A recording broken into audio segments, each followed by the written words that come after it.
আমাকে দেখে তোমাদের কি মনে হচ্ছে আমি মাত্র স্নান করে এসেছি? একদমই না। আমি এইভাবে বৃষ্টিতে ভিজে আসলাম সবে। অ্যাকচুয়ালি একজনকে আনতে গেছিলাম। এই যে এই মহারাজকে আমি আনতে গেছিলাম। যেজন্য এত পরিমাণে ভিজেছি আর বাইরে প্রচণ্ড বৃষ্টি হচ্ছিল সেই টাইমে। এই বাসাটা দেখলে তোমরা এমনি বুঝে যাবে। এটা হচ্ছে বাবুই পাখির বাসা। আর এই বাসাটার মধ্যে অ্যাকচুয়ালি বাচ্চাটা ছিল। তো আমার এক ফ্রেন্ড পেয়েছিল এই ঝড় বৃষ্টির মধ্যে এই বাসাটাকে। তো ও বুঝতে পারেনি যে এর মধ্যে একটা বাচ্চা ছিল।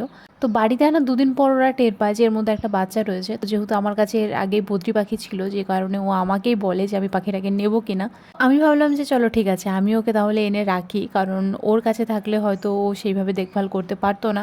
তো এই বৃষ্টির মধ্যে ওকে আনতে গিয়ে আমি নিজে তো দেখলেই কী পরিমাণে ভিজেছি, আর ও একটু ভিজে গেছিলো। তবুও আমি ওকে অনেক আগলে আনার চেষ্টা করেছিলাম। তো আমি ওকে অ্যাকচুয়ালি এইভাবে রাখবো না, কারণ ওরা যেহেতু বাইরে থেকে অভ্যস্ত, এখনও সেইভাবে উঠতে পারে না, সেভাবে নিজে নিয়ে খেতে পারে না।